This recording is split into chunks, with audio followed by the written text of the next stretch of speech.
नमस्ते। फक्त शिक्षण इस यूट्यूब चैनल पर आपका स्वागत। निष्ठा 4.0 मॉड्यूल 4 अभिभावकों एवं समुदाय के साथ भागीदारी partnership with parents and communities, इस मॉड्यूल के आंसर की हम इस वीडियो में देखने वाले हैं। ये पूरी आंसर की आपको www.faktashikshan.com इस वेबसाइट पर भी उपलब्ध है। ये मिलेगी आपको यहाँ पर। ECC, Nishtha training, BRC, URC, CRC education department के अधिकारियों के लिए है। अब तक कुल 4 मॉड्यूल शुरू हो चुके हैं, बाकी 2 मॉड्यूल जनवरी में आ जाएंगे। हर मॉड्यूल में आपको उत्तीर्ण होने के लिए 70% अंक मिलना जरूरी है। आपको इस वीडियो में टोटल 42 प्रश्न दिए गए हैं। इनमें से कौन से भी 20 प्रश्न आपको मूल्यांकन के लिए पूछे जाएंगे। देखते हैं प्रश्न पहला। स्कूलों और परिवारों के मध्य मजबूत बंधन विकसित करने का अनुकूल तरीका क्या होना चाहिए। स्कूलों और परिवार के मध्य मजबूत बंधन विकसित करने का अनुकूल तरीका क्या होना चाहिए।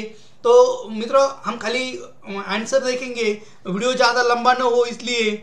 उत्तर है इसका, बच्चों के सीखने और विकास के सभी पहलुओं दोनों में लगातार बातचीत हो।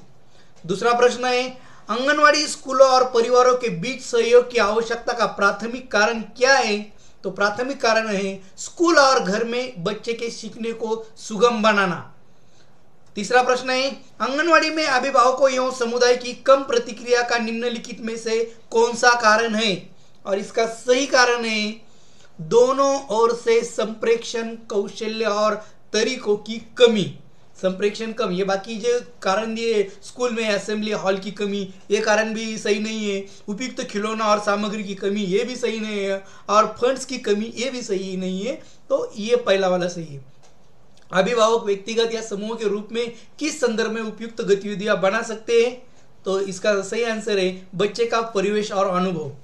अभिभावकों को डैश डैश के लिए चिन्हित सीखने के प्रतिफलों की जानकारी दी जानी चाहिए। संपूर्ण बुनियादी अवस्था। अगला प्रश्न है, जब अभिभावक बच्चों को कम लागत के खिलौने बनाने में शामिल करते हैं तो इससे किस अवधारणा के विकास में सहायता मिलती है। और इसका भी सही आंसर है न केवल रचनात्मक कौशल्य बल्कि बच्चों को अनुपात की समझ होती है और स्थानिक की पृष्ठभूमि तथा आकृति की अवधारणा की समझ होती है। 7वां प्रश्न है, अभिभावक अपने बच्चों के साथ मिलकर गा सकते हैं और उन्हें डैश डैश पहुंचाने के लिए प्रोत्साहित कर सकते हैं। तो उन्हें ये गलती से बोल्ड हो गया, मुद्रित शब्द। 8, ईसीसी स्तर पर अभिभावकों की सहायता समर्थन क्यों आवश्यक है। तो इसका सही आंसर है मूलभूत साक्षरता और संख्या ज्ञान कौशल्य को बढ़ावा देने के लिए। 9वां प्रश्न है, अभिभावक यदि घर पर बच्चों की सीखने में सहायता करना चाहते हैं तो उसके लिए क्या जानना आवश्यक है। संबंधित अवस्था के लिए सीखने के प्रतिफल जानना आवश्यक है। आधारभूत भाषा और साक्षरता कौशल्य संबंधित है। किससे संबंधित है? बच्चों के भाषा, अभिव्यक्त, संप्रेषण आदि कौशल्यों से। बच्चों को घर पर मूलभूत साक्षरता के प्रति प्रेरित करने के लिए निम्नलिखित में से कौन सा सही है। समूह में गपशप बातें करना, चमचों की गिनती, ये मूलभूत साक्षरता के लिए नहीं आता। समूह में आप लोग कोलाज बनाना, ये भी नहीं है। तो ये अगला है, नियमित रूप से पीटीएम में उपस्थित रहने से अभिभावक को डैश डैश में अपने बच्चों की प्रगति के बारे में जानने से सहायता मिलती है। विकास के सभी क्षेत्र, भाषा विकास, साक्षरता विकास, मूलभूत संख्या ज्ञान, ये सभी के बारे में जानकारी मिलती है। घर पर बिना लागत स्थानीय रूप से उपलब्ध सामग्री से कला से संबंधित गतिविधियां करना और प्रदर्शन करना एक डैश डैश है रचनात्मक गतिविधि। ईसीसी एडवोकेसी प्रोग्राम को समुदाय के लिए आयोजित करने के विभिन्न तरीकों हो सकते हैं। और इसमें सही आंसर है स्थानीय नृत्य, लोकगीत, नुक्कड़ नाटक, कठपुतली शो। छोटे बच्चों में सीखने की गति को बढ़ाया जा सकता है। कैसे बढ़ाया जा सकता है? अभिभावकों को आंगनवाड़ी की गतिविधियों में शामिल और शिक्षित करके। निम्नलिखित में से कौन सी गतिविधि अभिभावकों को शामिल करने के लिए बताई गई है। और ये बच्चे का व्यापक रिपोर्ट कार्ड साझा करना। बल्कि स्कूल का बजट साझा करना ये भी नहीं है, शिक्षकों की उपस्थिति साझा करना ये भी नहीं है, और अन्य बच्चों का प्रगति पत्र साझा करना ये भी नहीं है। बच्चे का व्यापक रिपोर्ट साझा करना, इससे क्या होगा, अभिभावक शामिल हो जाएंगे। अभिभावकों को एवं समुदाय सदस्य को प्री स्कूल कार्यक्रम में डैश डैश माध्यम से शामिल करना चाहिए। नियमित संवाद, वर्कशॉप, पीटीएम की कॉन्फ्रेंस। एनईपी 2020 के अनुसार फाउंडेशन स्टेज पर डैश डैश आयु वर्ग के बीच के बच्चे शामिल होते हैं, 3 से 8।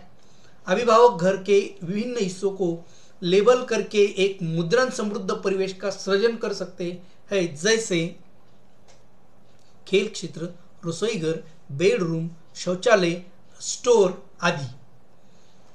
20वां प्रश्न है, कक्षा स्कूल में अभिभावकों को परिवार के लिए एक संसाधन केंद्र बनाने से अभिभावक को किस में सहायता मिलेगी? अभिभावक को स्कूल के साथ एक संबंध जोड़ने में सामग्री मिलेगी। अपने बच्चों की शिक्षा में अभिभावकों को शामिल करने से होगा बच्चों के सीखने और विकास में एक महत्वपूर्ण तत्व। अभिभावकों को डैश डैश के लिए चिन्हित सीखने के प्रतिफल की जानकारी दी जानी चाहिए। संपूर्ण बुनियादी अवस्था, समुदाय की भागीदारी स्कूल और बच्चों के लिए लाभकारी क्यों है? तो इसका सही आंसर है, समुदाय के पास बहुत प्रकार के संसाधन है, भौतिक, वित्तीय और मानवीय, जो आंगनवाड़ी, प्री स्कूल और बच्चों के लिए सहायक हो सकते हैं। अगला प्रश्न है, स्कूल जब परिवार के सदस्यों के लिए मित्रता और स्वागत की भावना रखते हैं तो क्या आसान हो जाएगा? तो सफल भागीदारी कार्यक्रम आसान हो जाएगा। अभिभावक कहानियां में बच्चों की रुचि बढ़ाने के लिए कौन सी गतिविधि कर सकते हैं? कहानियां चुनना। आधारभूत भाषा और साक्षरता कौशल संबंधित हैं बच्चों के भाषा, अभिव्यक्ति, संप्रेषण आदि कौशल से। अभिभावक स्थानीय रूप से उपलब्ध खिलौने और सामग्री जो उनके बच्चों के लिए हानिकारक न हो ढूंढ सकते हैं और उन्हें खोजी तरीकों से सीखने को कह सकते हैं। आंगनवाड़ी, प्री स्कूल में अभिभावक की कम भागीदारी का सबसे मुख्य कारण क्या है? और अभिभावक और शिक्षकों का सार्थक भागीदारी के विकास पर उचित अभिविन्यास नहीं हुआ है। ओरिएंटेशन, जब अभिभावक बच्चों को कम लागत के खिलौने बनाने में शामिल करते हैं तो इससे किस कौशल अवधारणा में सहायता मिलती है? तो इससे मिलती है न केवल रचनात्मक कौशल बल्कि उनके परिवार की भावना का एहसास भी होता है।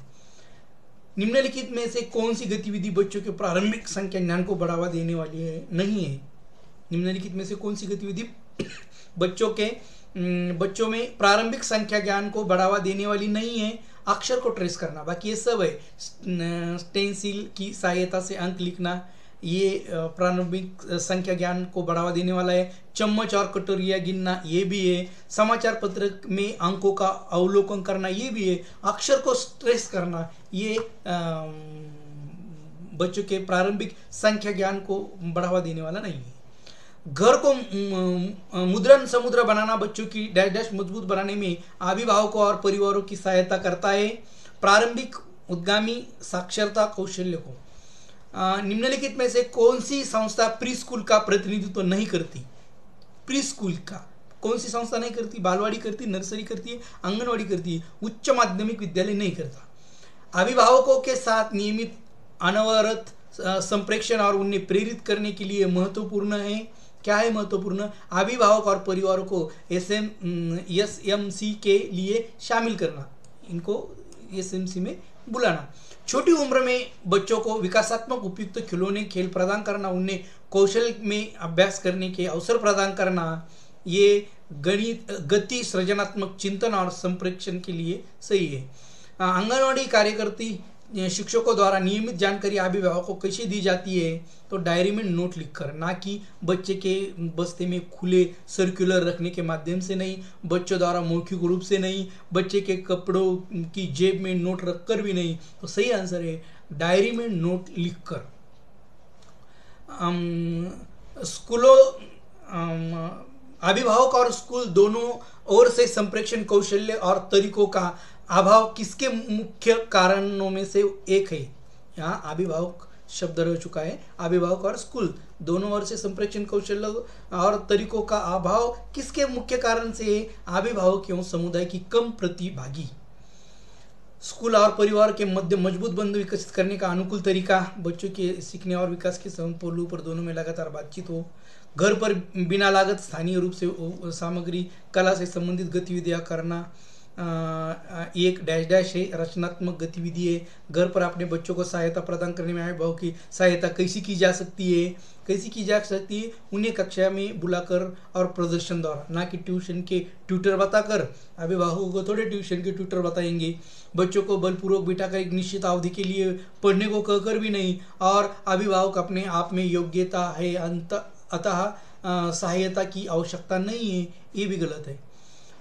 बच्चों के सीखने में सहायता करने के लिए अभिभावकों को शिक्षित करने में कौन से तरीके का सबसे अधिक प्रयोग किया जाना चाहिए? तो ये तरीका है अभिभावक की सुविधा अनुसार औपचारिक और अनौपचारिक बातचीत करते रहना अभिभावकों के साथ। आंगनवाड़ी, स्कूल और परिवारों के बीच सहयोग की आवश्यकता का प्राथमिक कारण क्या है? क्यों चाहिए हमें इनका सहयोग? आंगनवाड़ी, स्कूलों और परिवारों के बीच सहयोग की आवश्यकता का प्राथमिक कारण क्या है? कौन सा कारण ऐसा है कि आंगनवाड़ी, स्कूल और परिवार के बीच सहयोग होना चाहिए? तो इसका सही कारण है स्कूल और घर में बच्चे के सीखने को सुगम बनाना। स्कूल और घर में बच्चों को सीखने को सुगम बनाना, ना कि शिक्षक की उपस्थिति पर नजर रखने की नहीं है, ना स्कूल में भ्रष्टाचार की जांच करना नहीं है, यह सुनिश्चित करना कि शिक्षक अपना काम ठीक प्रकार से कर रहे या नहीं, ये भी नहीं है। तो सही है स्कूल और घर में बच्चों के सीखने को सुगम बनाना। और लास्ट वाला क्वेश्चन है, कक्षा स्कूल में अभिभावकों परिवार को लिए एक संसाधन केंद्र बनाने से अभिभावकों को किस में सहायता मिलेगी? तो बच्चों के सीखने में सहायता करने के लिए उचित पुस्तकें सामग्री लेने में सहायता मिलेगी। मित्रों, और नई वीडियो के साथ फिर मिलेंगे, तब तक के लिए धन्यवाद।